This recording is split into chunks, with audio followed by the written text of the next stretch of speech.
Денес ви покажувам како се прави домашен, традиционален василичарски мазник со сирење. А дали знаеш за наградната игра на Житолукс? Купи најмалку 1 кг брашно и освои вредни награди.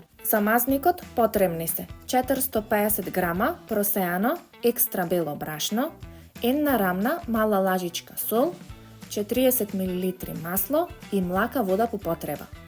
Млаката вода ја додаваме постепено, па замесуваме меко тесто. Тестото го делиме на 3 дела. Секој дел го формираме во топче, а потоа со помош на сукало формираме тенки кори. Корите ги премачкуваме со масло и ги оставаме да отстојат околу 20 минути. Секоја кора ја истегнуваме тенко на чаршав. Крајвите ги отстрануваме. Ја попрскуваме кората со масло, ставаме сирење и со помош на чаршавот ја виткаме во ролна. Формираме спирала. Кората ја ставаме во претходно намрсена тава. Попрскуваме со масло. Печеме на 250 степени 25 минути до убава румена боја. На здравје, уживајте!